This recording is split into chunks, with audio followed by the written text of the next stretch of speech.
né, como eles estão fazendo, pega o Alan dos Santos, porque o Alan dos Santos falou não sei o quê. Quero saber o que ele falou. Né? Ele está enfrentando sozinho o Leviatã, então eu estou do lado dele. Seja o que for, não interessa, tá certo? Por solidariedade humana, né? Porque você não deixa um cara, você não se alia com um puta exército gigante contra um anãozinho, porque você não é um filho da puta, só por isso.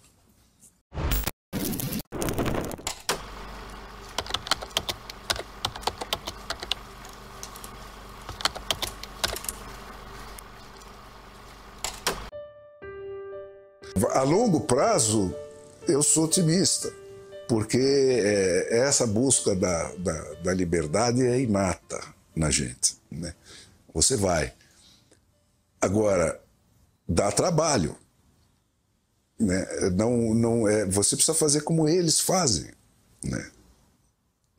Você tem que ter a tua escola, você tem que ter a tua mídia, você tem que gastar dinheiro com isso, você tem que gastar tempo com isso, para segurar a peteca, porque não tem mais lugar no mundo para amador, entendeu? Tem que ser profissional em tudo. E isso, justiça seja feita, eles são profissionais. E nós temos que ter a humildade de aprender com eles e fazer a mesma coisa. Quer dizer, você tem que ter os seus think tanks, você tem que ter as suas escolas, como os americanos tiveram nos anos 30, 40, 50, 60, né? Até os 70 ali. Dali eles começaram a entrar no Gramsci também, né? Mas até ali você tinha 500 think tanks, os caras pagando gente para estudar, para divulgar, para plantar aquelas ideias, para mostrar o que era essencial e o que não era essencial. É um trabalho, cara. A democracia é uma conquista de cada geração. Porque em uma geração que você quebra isso, como o Brasil está arriscado de acontecer agora, se você passa 20, 30 anos fora desse sistema, você cria um desvio que para voltar, porque esse pessoal não terá outro parâmetro. Você vira a União Soviética, passou 70 anos, aquilo, você não tem quem saiba empreender, senão na putaria da polícia política, você tem que ficar amigo do Putin. E espetar plutônio nos outros. Entendeu? É isso que vira. Né? Então, nós estamos pagando até hoje, os 21 anos que nós passamos de regime militar, desaprendendo a viver sob democracia.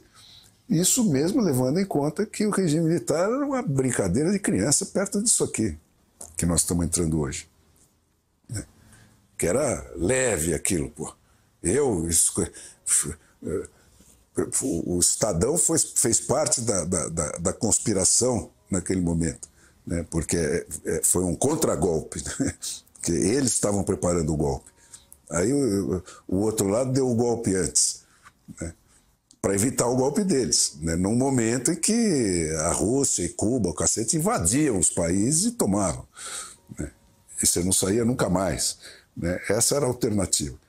Mas no minuto seguinte eu estava escondendo na minha casa os fugidos do regime.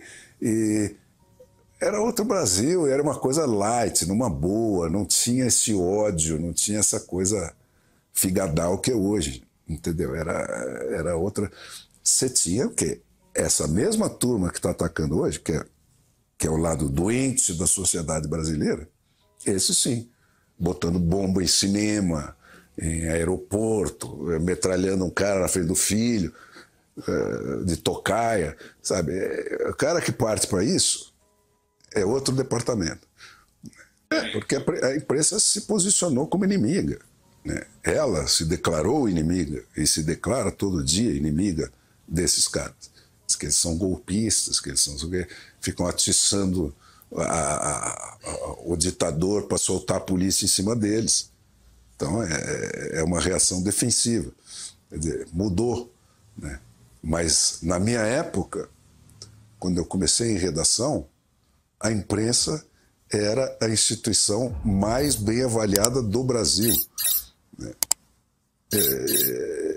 Então, você era um herói, cara.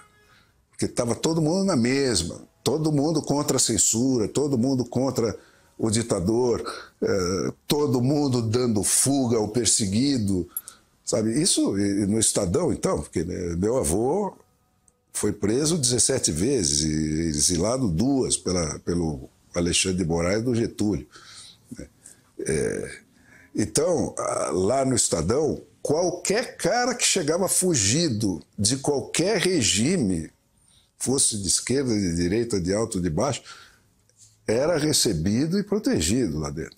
Ganhava um emprego, entendeu? E todo mundo segurava as pontas dele porque meu avô viveu isso. E ficou sozinho numa merda do caralho, entendeu? Sem um puta tostão, 90% dos amigos sumiram, aquelas coisas que acontecem, né? Então ele tinha, o Estadão tinha essa regra, né? E essa é a função da imprensa, de ser a voz de quem não tem voz, tá certo?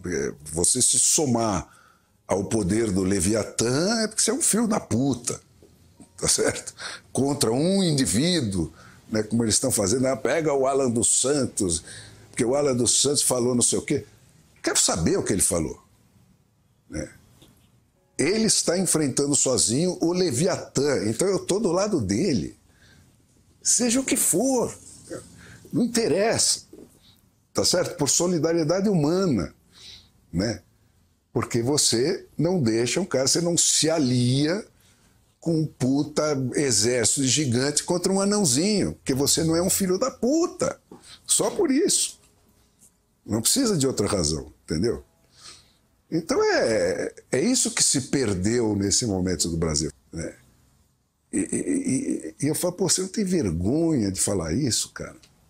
De se aliar com esse cara que vem com uma marreta em cima de um aleijado? Imagine se na minha época um jornalista podia assinar um troço declarando voto e não sei quem. O cara que declarasse voto dele nunca mais era jornalista. Isso já era um pouco, né? Esse negócio do manual de redação já surgiu, tipo as repúblicas soviéticas, né?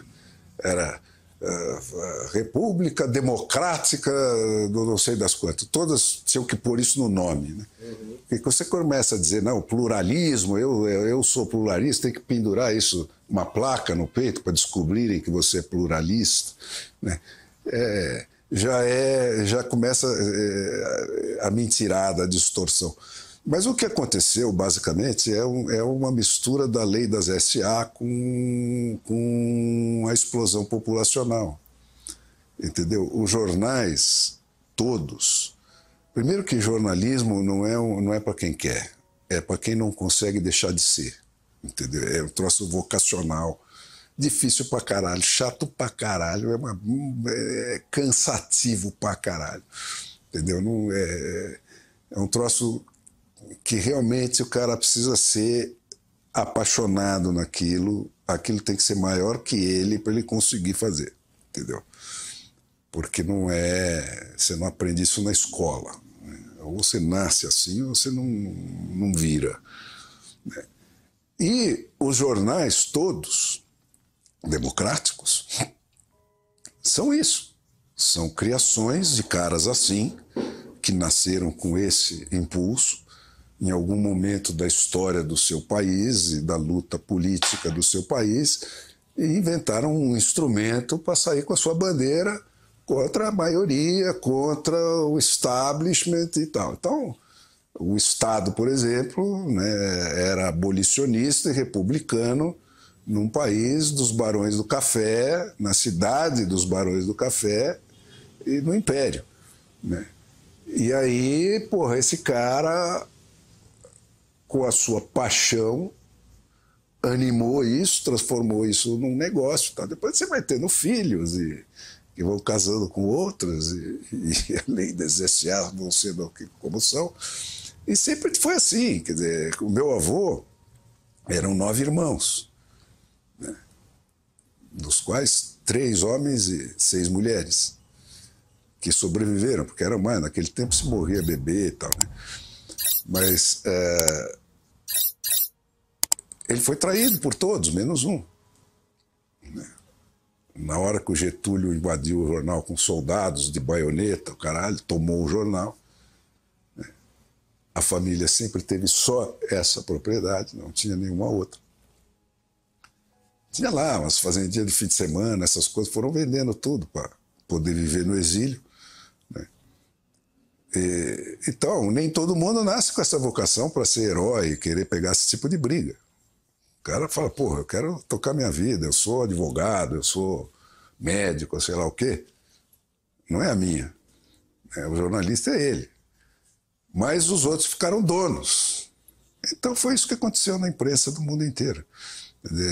Ela foi herdada por caras que não são jornalistas, ou, mais adiante, vendida para empresas, empresários milionários que querem ter aquilo para usar para fazer os negócios deles e tal, e vira tudo uma ferramenta de putaria.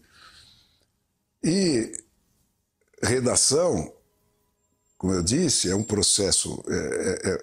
O jornal é uma indústria, isso era, né? Assim, agora ficou pior ainda. Você faz um produto novo, do zero até o produto final, todo dia. Todo santo dia, 365 dias. Né? E frequentemente você tem que mudar esse produto 3 vezes ao longo do dia, 4 vezes ao longo do dia. Agora mais ainda com as mídias eletrônicas. Né? Então, é uma tarefa insana, né? Você ficar... Isso tudo feito numa sala que tem 400 pessoas, 500 pessoas, participando de fazer esse troço. Então, é muito fácil você ocupar isso gramscianamente. Tá certo? Porque para você manter isso sob controle, você só consegue funcionar numa redação num esquema de hierarquia, de lealdades. Então você tem lá, você tem um general, esse general tem os seus tenentes e capitães, e é tudo olho no olho.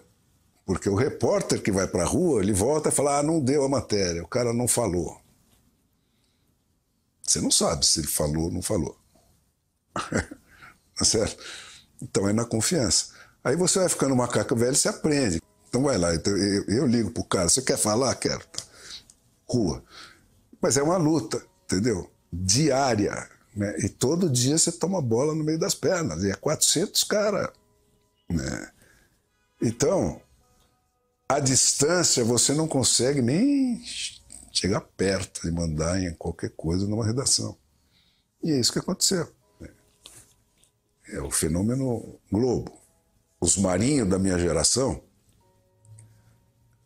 quando eu ia para a universidade, eu já era atacado porque o Estadão não era de esquerda. Mas eles eram atacados porque eram aliados da ditadura. Tomavam quase porrada. Entendeu? Então, saíram de lá, fizeram o quê? Porra, entregaram todo o jornal para essa turma para desmanchar essa coisa. E a Globo virou o que virou. Né? Fez metade desse estrago que está no Brasil hoje. Mas depois um monte de gente até passou na frente dela, tá? Igual ou pior. Né? Mas é isso, o fenômeno é esse.